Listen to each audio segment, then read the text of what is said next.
사사기 6장 1절부터 10절까지의 말씀을 통해서 우블두스 랩소디 세 번째입니다. 우블두스 랩소디 세 번째, 지피지기 백전백승이라는 주제로 하나님 말씀 증거하도록 하겠습니다. 여러분, 지피지기 백전불태라는 말 좀 들어보셨습니까? 이 말은 어디서 나온 것이냐면 손자병법에서 나온 것입니다. 손모가 지은 손자병법에서 지피지기면 백전불패다라는 말이 나왔는데, 상대를 알고 나를 알게 되어지면 100번 싸워도 100번 질까요? 아니요. 100번 이긴다라는 그러한 뜻을 담고 있는 것이 지피지기 백전불패다라고 말합니다. 여러분들과 함께 계속해서 인간이 가지고 있는 그런 감정에 대해서 함께 나누고 있습니다. 그런 지난 시간까지 그 우울증에 대해서 나누었고요. 그리고 불안 앞에서라는 그런 주제를 가지고 함께 나누었는데, 혹시 여러분들이 그 메시지를 못 들으셨다면요, 유튜브에 가시면은 굿비전 월십이라는 유튜브 채널이 있습니다. 굿비전 월십 치고 들어가시면은 거기에 설교가 다 올라가 있는데 하셔야 될 것이 있습니다. 구독, 좋아요, 알림 설정 하시면은 시간과 뜻에 맞게 말씀이 전해지니까요, 거기서 꼭 들으시면은 참 도움이 되겠다 생각이 듭니다. 여러분, 우리가 그런 감정에 대해서 우리가 말씀을 나누고 있는데, 감사하게도 제가 피드백을 받고 있습니다. 어떤 피드백을 받고 있냐면은 지난 살아오는 시간 속에서 내가 어떠한 그 우울증을 겪고 있는지, 어떤 불안을 겪고 있는지에 대해서 잘 몰랐는데 말씀을 드리면서 그것을 구분하게 되었다라고 저에게 피드백을 해주신 분들이 있었습니다. 그 말씀을 들으면서 제가 굉장히 감사하게 주어졌는데, 그렇습니다. 여러분, 인간은요, 감정을 가지고 살아가고 있습니다. 그런데 그런 감정이 무엇인지 모르게 되면요, 우리 인생을 살아가면서 다스리기보다 지배당할 수밖에 없다라는 것입니다. 그렇기 때문에 그 감정이 어떤 감정인지에 대해서 알아차리고 이해하게 되어지면은 그 감정이 휘둘리지 않고 우리 삶에 주어진 삶에서 다스릴 수 있게 된다라는 것입니다. 그래서 100번의 감정이 밀려올지라도 어떻게 될까요? 그 감정을 알게 되어지면은 100번의 그런 싸움에서 이기게 될 줄 믿습니다. 여러분, 우리가 삶을 살아가는 것이 그런 녹록지는 않습니다. 어렵습니다. 그런데 그때마다 어때요? 감정이 왔다 갔다 왔다 갔다 합니다. 그러나 그런 감정을 올바로 이해하고 우리가 해석하게 되어지면 백전백승을 하게 될 줄 믿습니다. 그런 애가 여러분과 저에게 있기를 간절히 주님의 이름으로 축복합니다. 여러분, 오늘은 두려움에 대해서 다루게 되어집니다. 두려움 역시도요, 인간이 가지고 있는 그런 감정입니다. 물론 사람들마다 반응하는 속도가 다르겠지만요, 두려움은 어떤 역할을 하게 되어지면은 위험한 상황에 처하게 되어졌을 때 안전하도록 돕게 되어지는 그런 역할을 하게 된다라는 것입니다. 또한 어떤 일들을 신중하게 준비할 수 있도록 돕는 것이 그런 두려움의 감정이다라는 것입니다. 제가 얼마 전에 사고가 났습니다. 고속도로를 달려서 교회로 오게 되어지는데, 앞차가 이제 리사이클링 트럭이었거든요. 제가 저번에도 말씀을 드렸지만 리사이클링 트럭에서 이제 큰 판넬이 막 하늘로 이렇게 튀어 올라왔어요. 그래서 날아가지고 제 앞유리차 그 윈드실드를 이렇게 딱 찍었는데, 그때 제가 그 사고를 경험하고 나서 어떻게 했을까요? 곧바로 이제 브레이크를 밟았습니다. 왜 브레이크를 밟았을까요? 두려움의 감정이 있었기 때문이라는 것이죠. 만약에 두려움의 그런 감정을 갖고 브레이크를 밟지 않았으면은, 가속 페달을 밟았으면 어쩌면은 그 패널이 제 창을 앞에 윈드실을 뚫고 안으로 들어왔을 것입니다. 그런데 제가 브레이크를 밟으면서 옆으로 틀었기 때문에 그래도 그것이 안으로 들어오지 않고 비껴나갈 수가 있게 했다는 것입니다. 그렇죠? 두려움이라는 감정은 우리에게 위험이 찾아오게 되었을 때 그 위험 속에서 안전하게 대처할 수 있도록 도와주는 것, 그것이 바로 두려움의 감정이다라는 것입니다. 자, 그런데요, 이 두려움이라는 감정에 지배당하게 되어지면 어떻게 될까? 이 두려움의 감정에 지배당하게 될 때 트라우마가 되어집니다. 그리고 과도한 경계심 가운데 갖게 되어집니다. 불안이 생기게 되어지죠. 그리고 회피하게 되어집니다. 그리고 마음 가운데는 어떤 생각이 계속 물밀듯 밀려오게 되어지냐면 부정적인 감정, 부정적인 생각이 끊임없이 몰려오게 되어지는 것이죠. 왜 그렇습니까? 그 두려움의 감정 가운데 있게 되어지면, 그 두려움의 감정에 지배당하게 되어지면 그런 모습이 나타나게 되어진다라는 것입니다. 더 심하게 진행되어진 사람들은요, 정신적인 고통을 알게 되어집니다. 발작도 하게 되어지고요, 그리고 불안 속에서 장애를 겪는 그 삶을 살아갈 수밖에 없습니다. 왜 그럴까요? 인간의 뇌에는요, 여러 가지 영역이 있습니다. 이 인간의 뇌에는요, 특별히 그 두려움과 관련해서 중요한 세 기관이 있습니다. 그 세 기관은 뭐냐면은 전두엽과 편도체와 해마라는 그런 부분입니다. 제가 박사과정을 공부하면서 인간의 뇌에 대해서 연구할 때가 있었는데 굉장히 흥미로웠습니다. 왜냐하면은 그 전두엽에서 어떤 역할을 감당하고 있냐면 이성적인 사고와 판단과 계획과 그런 어떤 결정을 하게 되어지는 역할을 담당하고 있기 때문이다라는 것이죠. 그리고 편도체라는 그런 기관이 있습니다. 그런 편도체에서는 인간의 감정을 다루고 있습니다. 어떤 두려움이나 불안이나 그런 더 나아가서의 그런 감정들을 다루고 있는 그 기관이 편도체이다라는 것이죠. 그리고 또 하나 중요한 부분인데 해마라는 부분입니다. 이 해마라는 부분은 어떠한 이벤트, 사건들을 기억하고 있는 저장소가 바로 해마이다라는 것이죠. 그런 두려움에 관련되어서 이 세 부분이 전두엽, 편도체, 그리고 해마라는 부분이 굉장한 중요한 역할을 감당하고 있는데 두려움이라는 그런 감정을 가지게 되었을 때 이 세 부분이 맞물려서 역할을 감당하는 것이 아니라 바로 편도체로 다가온다는 것이죠. 기쁨이라는 우리가 그런 감정을 생각하게 될 때 기쁨은요 바로 편도체에 다가오지 않습니다. 이건 역시도 감정인데 기쁨은 전두엽과 기억의 저장소인 그 해마와 연결되어서 편도체인 그런 감정을 느끼게 하지만 두려움이라는 것은 어떤 전두엽이나 해마를 거치지 않고 곧바로 편도체를 느끼게 된다는 것이죠.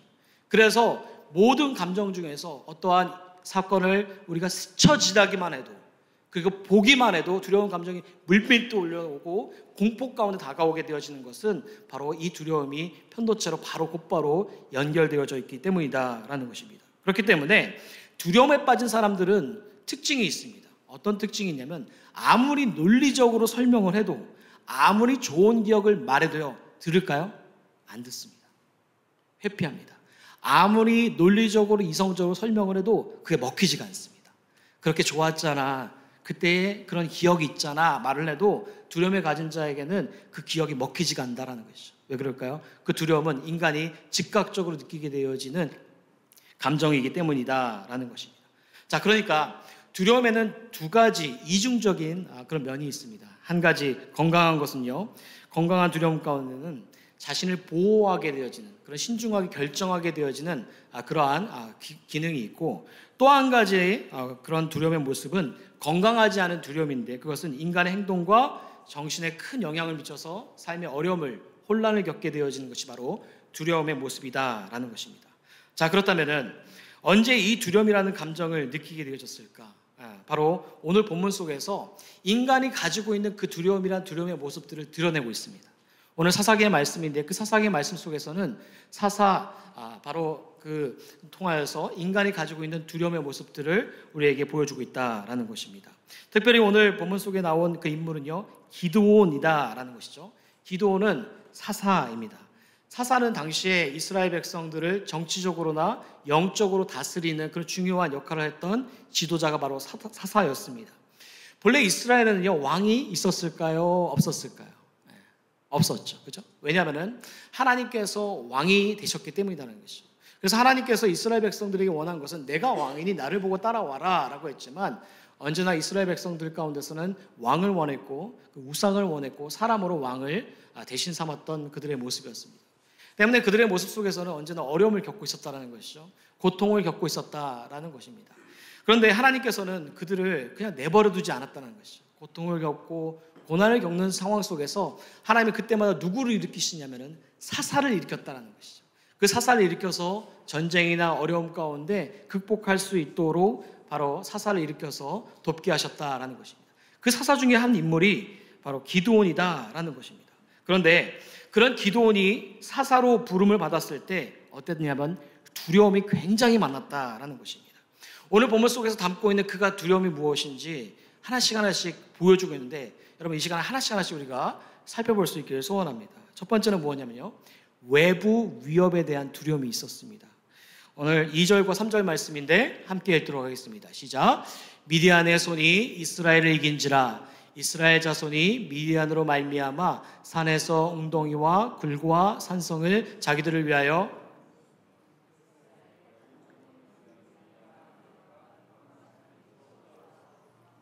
아멘. 네, 그렇습니다. 당시에 이스라엘에는요, 누가 침범하게 되어지냐면 미디안 민족이 침범하게 되어집니다. 그러면서 그 이스라엘을 침범해서 몇 년씩이나 다스리게 되어지면 7년씩이나 다스리게 된다는 것이죠. 그런데 그렇게 침범하고 그리고 횡패를 놓으면서 이스라엘 민족들이 본문을 보게 되면 파종한 때가 되었다라고 나오고 있어요. 이 파종한 때가 무엇이냐면 씨앗을 심고 그리고 식물을 이제 자라게 되어지면 그런 시간이 바로 파종한 때를 말하고 있는데, 그때에 이제 미디안 민족들은 어떻게 하게 되냐면 약탈하겠다는 거죠. 침범을 넘어서 약탈하기 시작하게 되어집니다. 그런데 그럼 미디안만 약탈한 것이 아니라 아말렉도 약탈하게 되어지고요, 동방 사람들로 서서 올라와서 약탈했다라는 것입니다. 그리고 4절을 보면 뭐라고 말하냐면 이렇게 말합니다. 읽겠습니다. 시작. 진을 치고 가사에 이르도록 토지 소산을 멸하여 이스라엘 가운데 먹을 것을 남겨두지 아니하며 양이나 소나 나귀도 남기지 아니하니. 예. 본문 속에서 진을 치도록 가사에 토지 소산을 멸하였다는 것은 뭐냐면 모든 이스라엘을 점령하였다는 것이죠. 예. 미디안이나 아말렉이나 그리고 동방 사람들이 이스라엘에 치고 올라와서 모든 곳곳을 그렇게 약탈하고 침범하게 되어진 모습들을 보고 있다라는 것입니다. 그런데 이런 시대 속에서 기드온의 역할이 뭐라고 했습니까? 사사의 역할이라고 말하지 않았습니까? 사사의 역할은 정치적인 역할을 해야 되는 것이고요, 영적인 역할을 해야 됩니다. 정치적으로는 그 전쟁 속에서 승리할 수 있도록 군대를 통솔하고 사람 지도자를 세우는 것이 바로 정치적인 역할인 것이고, 영적인 역할은 하나님을 바라보게 하는 것이 바로 영적인 역할인데, 그 역할을 바로 기드온이 해야 됐다는 것입니다. 자, 근데 한번 생각해 보십시오. 7년이나 다스림을 침범을 받아서 약탈을 당하고 있고, 미디안뿐만 아니라 그리고 아말렉과 동방 사람들이 치고 올라오는데, 여러분 이런 상태 속에서 너가 사사로서 역할을 해라 하면은 하겠습니까? 아무도 안 하죠. 다 쓰러져 가고 다 무너져 가고 그런 곳곳 가운데 리더로서 세움을 받았으니 한번 해보십시오 하면은 누가 선뜻 나와서 그런 리더 역할을 하겠습니까? 마찬가지입니다. 기드온이 그런 황폐한 그곳 가운데, 약탈당하고 침범당한 곳 가운데 하나님께서 기드온을 불러서 너가 리더로서 사사의 역할을 해야 된다라고 했을 때 외부의 위협 가운데 기드온은 무엇을 가졌냐면 두려움을 가졌다는 것입니다. 이게 첫 번째 모습입니다. 두 번째 모습은 무엇이냐면 자신의 연약함 가운데 두려움을 가졌다는 것입니다.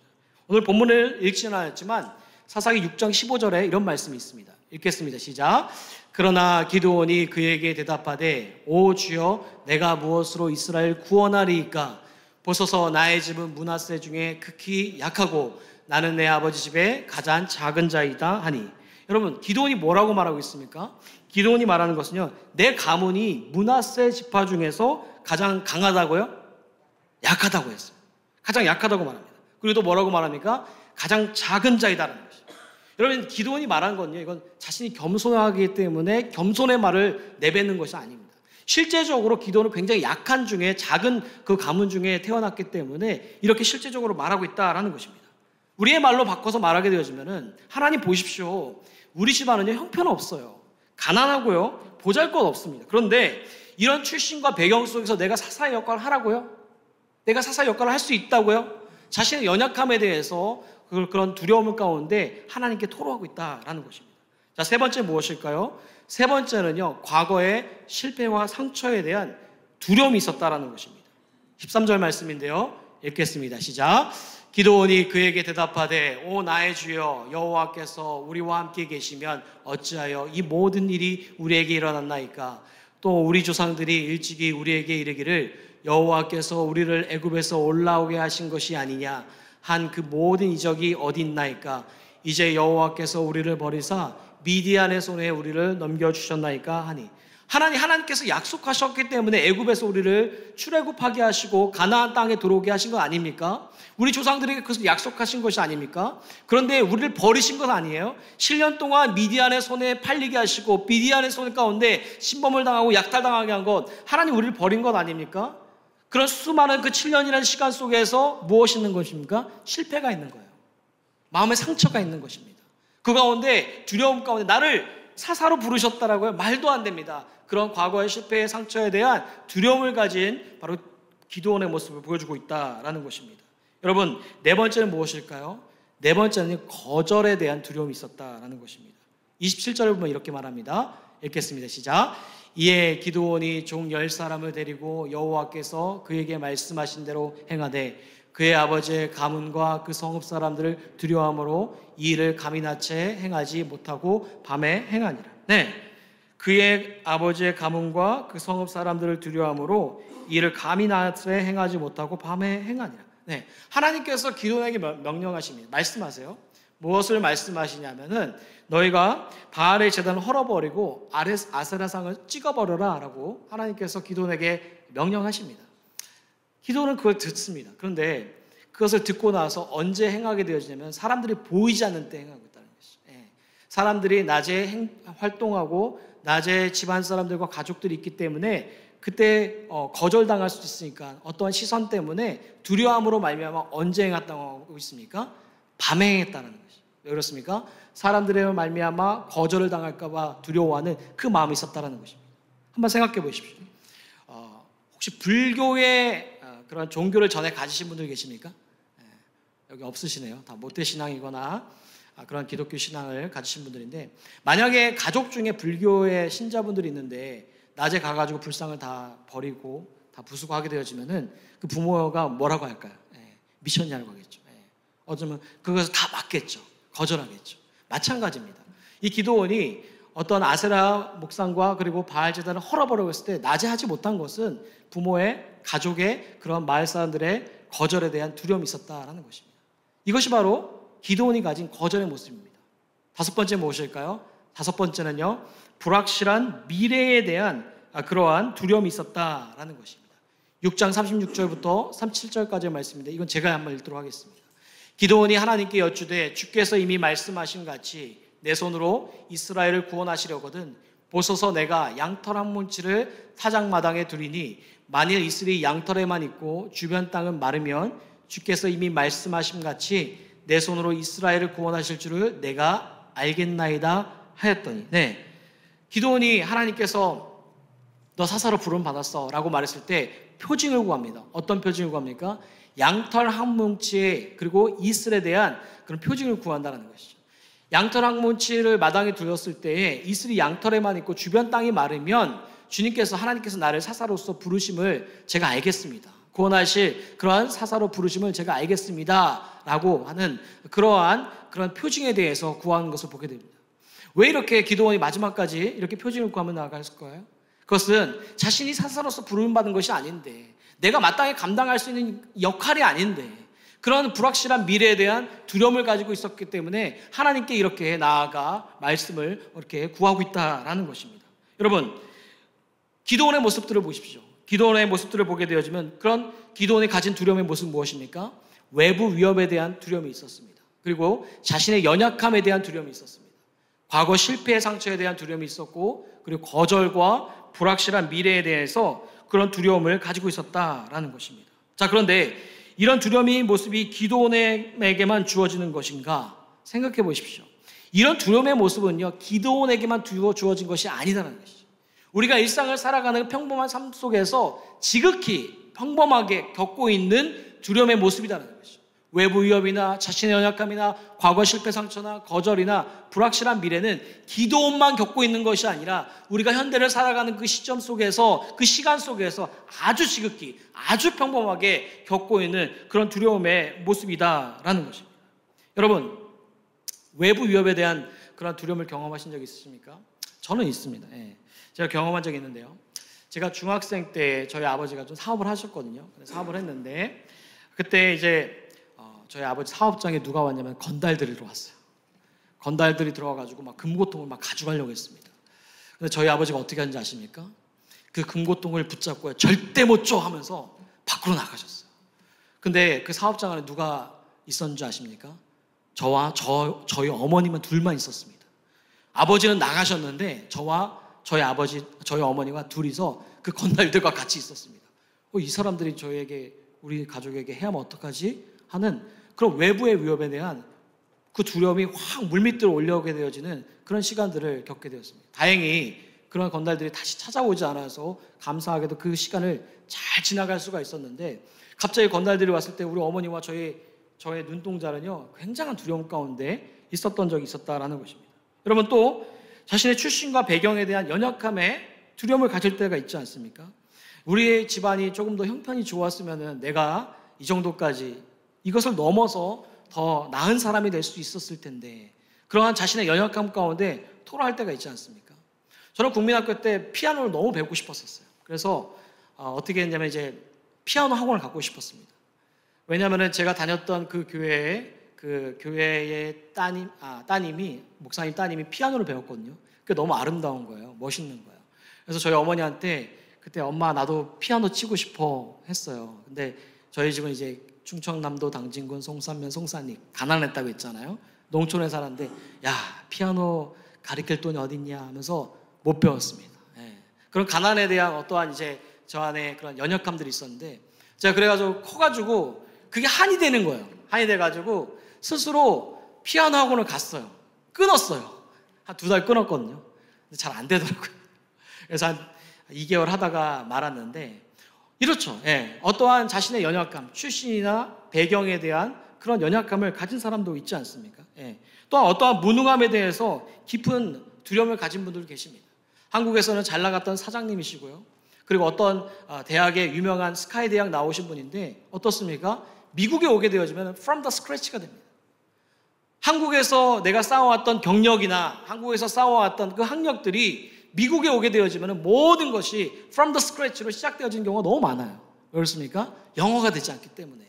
그래서 한 번도 한국에서 해보지 않은 일들을 미국에서 어떻게 해요? 그 일들을 하면서 지나갈 때가 많다는 거죠. 그럼 어때요?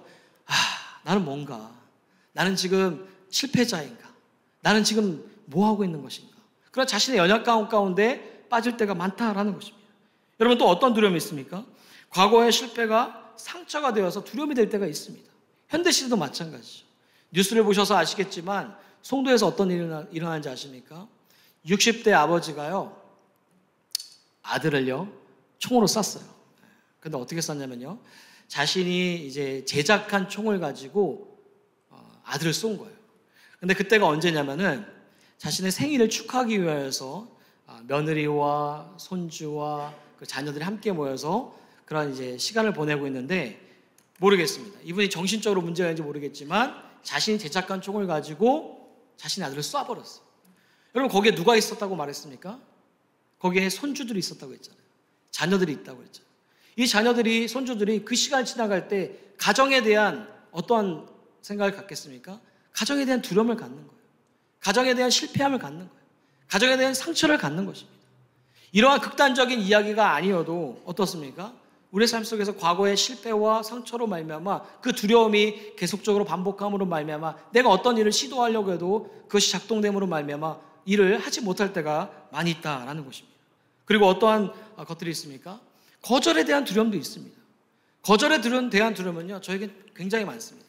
제가 사역을 하면서 매번 느끼는 거지만 사역할 때 어떤 분들을 동원하고 같이 하자, 같이 가자, 뭔가 합시다 할 때 제가 전화 걸기가 두려워요 사실.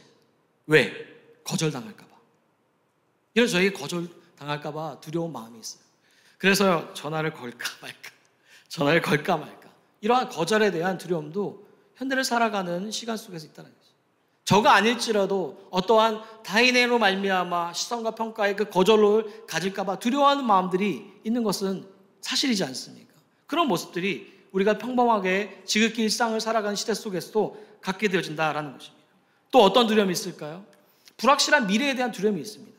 그런 두려움은요 10대나 20대나 30대나 40대나 50대나 60대나 70대 연령은 달라도 그 연령 속에서 각각의 종류가 다른 두려움이 있다라는 것입니다. 어제 장로님과 그리고 몇 분의 집사님과 함께 주변 지역교회에서 하는 그 원아트 찬양사역에 갔어요. 가서 이제 함께 예배드리게 되어졌는데 그때 보니까 이제 20대 청년들이 굉장히 많이 있더라고요. 근데 이제 그 청년들을 보면서 제가 설교를 해야 되니까 한번 회상해 봤어요. 내가 20대 때는 어떤 두려움을 갖고 있었는가. 20대 때 제가 유학을 왔거든요. 처음 유학 왔을 때 왔던 도시는 테네시였는데 그 테네시에서 미국 친구들을 보니까 너무나 무서운 거예요. 코도 크지, 키도 크지, 빛 장대하지. 그런 친구들이 너무 두려워가지고 그냥 땅만 한 2주 동안 보고 걸었던 적이 있었습니다. 왜 그렇습니까? 제 안에 그런 두려움이 있었기 때문이다라는 것입니다. 그런데 그런 20대 청년들을 보면서 그런 내가 시간을 지나갔지, 그리고 어떠한 직장에 대한 그런 두려움을 가졌지라고 회상하면서 또 이제 30대의 모습을 좀 보게 되었습니다. 30대는 어떤 일들이 있었냐면은 제가 결혼하게 되었거든요. 근데 결혼하면서 교회에서 사역을 하면서 제가 굉장히 열심히 했어요. 새벽 4시에 나가면은 집에 몇 시에 들어왔냐면 11시에 들어왔습니다. 그렇게 한 1년 넘게 계속적으로 사역을 했었거든요.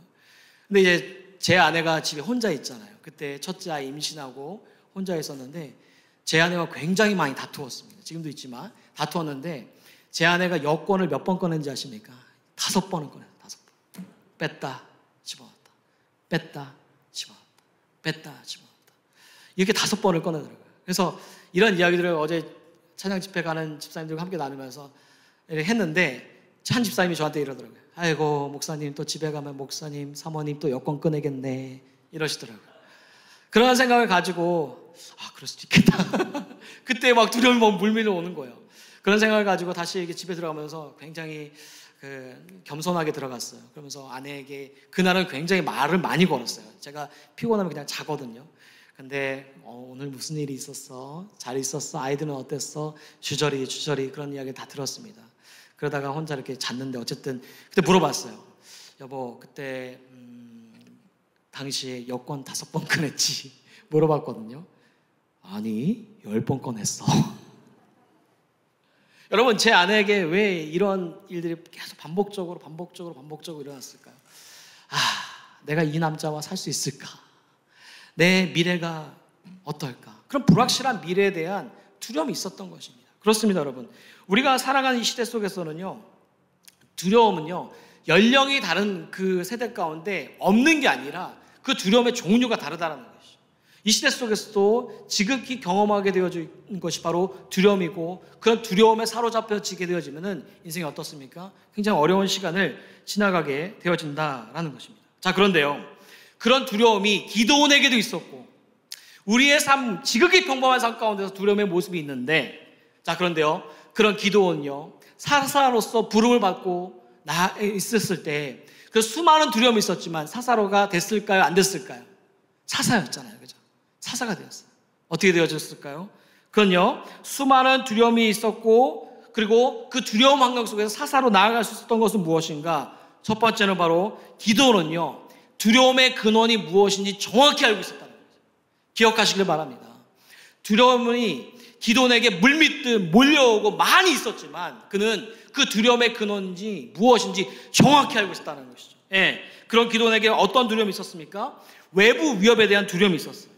자기 연약함에 대한 두려움이 있었어요. 과거의 실패와 상처에 대한 두려움이 있었어요. 거절에 대한 두려움이 있었어요. 불확실한 미래에 대한 두려움이 있었습니다. 자, 그런데 그런 두려움들을 이 기도원은 정확하게 파악하고 그것들을 어떻게 한 것입니까? 하나님께로 가져간 것입니다. 그래서요, 마리 큐리라는 그러한 이제 노벨 프라이즈 받은 사람은 이런 말을 합니다. 인생에는 두려워할 것이 없다. 오직 이해할 것이 있을 뿐이다. 라고 말합니다. 그렇죠. 인생에 수많은 두려움들이 있지만 그것을요, 그냥 두려움 가운데 내버려 둔 것이 아니라 기도는 어떻게 한 것입니까? 나에게 찾아온 두려움이 무엇이지? 그것을 이해하고 정확하게 파악했다라는 것입니다. 그것이 바로 첫 번째 기도원의 모습이다라는 것입니다. 두 번째, 기도는 어떻게 했는가? 두려움의 대상을 누구에게로 가져갔습니까? 두려움의 대상을 하나님으로부터 더 크게 두었다라는 것입니다. 무슨 말이냐면은 기도원에게 여러 가지 5가지의 두려움이 있지 않았습니까? 그런데 그 두려움들을 계속해서 누구에게 끌고 가고 있어요? 하나님에게 끌고 가고 있는 거예요. 이런 두려움도 있고 저런 두려움도 있고 거절과 불확실한 미래에 여러 가지 두려움들이 있지만 그는 끊임없이 누구에게 끌고 가고 있는가? 하나님께 끌고 가고 있다는 것이에요. 하나님께 끌고 가면서 무엇을 요청하고 있습니까? 답을 요청하고 있다는 것입니다. 그것이 바로 이 기도원의 모습이라는 것이죠. 기도원은 두려움이 있었지만 그것을 자신에게 머물지 않고 어떤 사람에게 끌고 가지 않고 어떤 신접한 사람에게 끌고 가지 않고 계속적으로 끌고 가고 있었는데 하나님께 끌고 갔다라는 것입니다. 자, 그러면서 재미있는 일들이 벌어지게 되어지는데 그에게 수많은 두려움이 있었지만 그것들이 어떻게 되어지는 것이죠? 차츰 해소가 되어지는 거예요. 왜? 이해가 되기 때문에. 하나님, 나 이런 두려움이 있습니다. 그것을 끌고 하나님께 가지고 나갔을 때 이해가 되는 거예요. 왜? 하나님께서 응답해 주시기 때문에. 차츰 내가 생각한 그 두려움이 굉장히 큰 줄 알았는데, 내가 사사로서 부름받아서 역할을 감당하는 것이 정말 안 되는 일인 줄 알았는데, 근데 그 두려움들을 하나님께 가지고 나아갔을 때 차츰 하나씩 풀리게 되어졌다라는 것입니다. 그러면서 기도원이 깨닫게 되는 게 무엇인지 아십니까? 내가 생각했던 그 두려움이 하나님보다 크지 않았네. 내가 생각했던 그 두려움의 높이가 하나님보다 높은 것이 아니었네 라고 깨닫게 되었다라는 것입니다. 여러분, 이것은 굉장히 중요한 것입니다. 왜인지 아십니까? 두려움은 어떤 것이 아니라 대상의 문제입니다. 대상의 문제가 두려움입니다. 내가 누구에게 두려움을 둘 것인가, 내가 누구에게 대상을 둘 것인가, 그때 두려움을 느끼는 것입니다. 내가 물질의 대상에 내가 두려움을 느끼면 물질의 대상인 것이죠. 내가 사람을 대상으로 두게 되면 그건 두려움을 느끼는 것입니다. 그런데 이 기도는 자신에게 주어진 상황과 환경과 그리고 자신의 연약함과 거절 모든 것들을 누구에게 둔 것이죠? 하나님께 둔 거예요. 그 대상들을 그곳에 머물고 내버려 둔 것이 아니라 하나님께 두었을 때 그렇구나. 그것이 그렇게 별로 크지 않았네. 그렇게 어려운 문제가 아니었네. 그 두려운 모습들이 하나씩 해결되어지는 모습들을 바라보게 되어진다라는 것입니다. 그래서요, 마태복음 10장 28절에 이렇게 말합니다. 함께 읽겠습니다. 시작. 몸은 죽여도 영혼은 능히 죽이지 못하는 자들을 두려워하지 말고 오직 몸과 영혼을 능히 지옥에 멸할 수 있는 이를 두려워하라. 뭐라고 말하고 있습니까? 오직 몸과 영혼을 능히 지옥에 멸할 수 있는 이가 누굴까요? 하나님이다. 하나님을 두려워하라는 거예요. 이것을 마태복음 말씀이지만 이것을 기도원은 깨닫게 된 거예요. 내가 가지고 있었던 문제가 별것 아니었구나. 하나님께 끌고 가보니까 하나님이 더 크시고 그것 가운데 내가 두려움을 느낄 대상은 하나님이었구나라는 것을 깨닫게 됩니다. 그리고 이사야서 41장 10절을 이렇게 말합니다. 함께 읽겠습니다. 시작. 두려워 말라. 내가 너와 함께함이니라. 놀라지 말라. 나는 내 하나님이 됨이니라. 내가 너를 굳세게 하리라. 참으로 너를 도와주리라. 참으로 나의 의로운 손으로 너를 붙들리라. 뭐라고 말씀하십니까? 두려워하지 말라는 거예요. 내가 너와 함께 하겠다라는 거예요. 내가 너의 하나님이 되겠다라는 거예요. 너를 굳세게 하겠다라는 거예요. 너를 붙들겠다라고 하나님께서 약속하고 계시다라는 것입니다. 여러분, 그렇습니다. 우리에게도 두려움이 찾아오지 않습니까? 갖가지 두려움들을 제가 풀어봤지만 이런 두려움은 비단 저만 느끼는 두려움이 아닐 것입니다. 여러분 삶 속에서도 모양과 형태는 다르지만 종류는 다르지만 그런 두려움들을 충분히 느끼고 계실 것입니다. 그런데 하셔야 될 게 있다라는 거예요. 그런 두려움을 가지고 있을 때 어떤 사람을 의지하지 마십시오. 어떤 두려움을 가지고 계실 때 어떤 운세에 의지하지 말라는 거예요. 어떤 두려움을 가질 때 어떤 분 이러시더라고요. 권사님이신데 무당에 가서 물어보신 분도 많더라고요. 그러지 말라는 거예요. 그런 두려움이 생겨질 때 누구에게 끌고 가라는 거예요? 하나님께 끌고 가라는 거예요. 그럴 때 그 두려움의 문제보다 더 크신 하나님께서 그것을 하나씩 해결하게 하시는 그런 것들을 우리가 기도원의 모습을 통하여서 바라보게 되어진다라는 것입니다. 여러분, 그럴 때 기도원 가운데 어떤 일들이 일어나는지 아십니까? 바로 세 번째가 있는데, 세 번째는 그 두려움 속에서 하나님의 세밀한 돌보심을 경험하게 되어집니다. 사사기 6장 14절 말씀인데 함께 읽겠습니다. 시작. 여호와께서 그를 향하여 이르시되 너는 가서 이 너의 힘으로 이스라엘을 미디안의 손에서 구원하라. 내가 너를 보낸 것이 아니냐 하시니라. 내가 너를 보낸 것이 아니냐. 뭐라고 말씀하십니까? 두려움 가운데 떨고 있는 기도원에게 내가 너를 보냈다. 내가 너를 보냈다라고 말씀하고 계세요. 16절 이렇게 말하죠. 읽겠습니다. 시작. 여호와께서 그에게 이르시되 내가 반드시 너와 함께 하리니 내가 미디안 사람 치기를 한 사람을 치듯 하리라 하시냐. 뭐라고 말씀하십니까? 내가 반드시 너와 함께 하리니. 그 성경 곳곳 속에서 내가 반드시 너와 함께 하리니 그런 세밀한 하나님의 돌보심을 말씀하고 있습니다. 사사기 6장 23절 이렇게 말합니다. 읽겠습니다. 시작. 여호와께서 그에게 이르시되 너는 안심하라. 두려워하지 말라. 죽지 아니하리라 하시니. 뭐라고 말씀하십니까? 안심하라. 두려워하지 말라는 거예요. 그런 기도원에게 수많은 두려움이 있었지만 그런 두려움의 문제들을 그는 자신에게 머물고 어떤 신접한 여인에게 끌고 가고 그런 것이 아니라 그 모든 것들을 두려움의 대상을 정확하게 파악하고 하나님께를 끌고 가면서 그 속에서 무엇을 경험한 것입니까? 하나님의 세밀한 돌보심을 경험한 것입니다. 내가 너와 함께하리라. 안심하라, 두려워하지 말라라고 하나님께서 말씀하고 계신다는 것입니다. 여러분 믿으십니까? 여러분 오늘날 시대 가운데 기독교가 굉장히 구식적이고 구전적인 종교처럼 여길 때가 많습니다. 저는 여기에 대해서 굉장히 분노합니다. 하나님께서 우리에게 정말 생명보다 그 귀한 복음을 저희들에게 허락하여 주셨는데 수많은 사람들이 기독교 생각하게 되어지면은 구식이고 구전이고 별 볼 일 없는 종교, 그런 종교라고 여길 때가 많이 있는데 저는 그것이 너무 화가 나요. 젊은 목사로서 굉장히 화가 납니다. 하나님께서 이 땅 가운데 오셔서 어떤 일들을 하셨는데 우리의 죄가 무엇인지 그것을 낱낱이 다 드러내셨는데 우리 어떻게 세상 속에서 말하는 사람들이 말하는 것에 그것에 분노하지 않고 그것에 어떤 아무런 감정 없이 지나갈 수가 있겠습니까? 여러분 그 가운데 우리의 모습 어떤지 아십니까? 그냥 두려워하는 거예요. 세상이 그렇게 말해요. 그냥 두려워하는 거예요. 그것이 아니라는 것입니다. 물론 삶 가운데 우리가 지나갈 때에 여러 가지 두려움이 있지만 우리가 그리스도를 따르고 우리에게 믿음이 있는 그 가운데서도 하나님께서 우리에게 부어주신 그 복음으로 있는데 그 복음 가운데 복음의 충만한 은혜를 누리지 못하고 세상에서 말한 구식이기 구전이지 그거 옛날 이야기 아닌가 라고 말할 때 그 속에서 그냥 두려워하는 모습들이 우리 자신을 볼 때 얼마나 안타까운지 아십니까? 여러분 하나님은 그만한 분이 아닙니다. 하나님께서는 오늘도 저와 여러분 가운데 이곳 가운데 함께 하신 줄 믿습니다. 그리고 저와 여러분들에게 복음을 주시면서 두려워하지 말라는 거예요. 내니 안심하라는 거예요. 내가 함께 하겠다라는 거예요. 하나님께서 언제나 그 속에서 확인시켜주고 두려움 있는 자를 끌어서 세우시는 분이 바로 하나님의 모습이다라는 것입니다. 때문에요. 여러분들의 두려움의 모습들을 있다라면은 그 두려움의 모습들을 그냥 머물지 마시고 내버려 두지 마세요. 기도의 자리에 나오세요. 말씀의 자리에 나오세요. 성경 공부하세요. 왠지 아십니까? 여러분이 갖고 있는 그 두려움의 대상 크기보다 더 크신 하나님을 만나게 될 줄 믿습니다. 저는 확신해요. 저는 확신합니다. 왜요?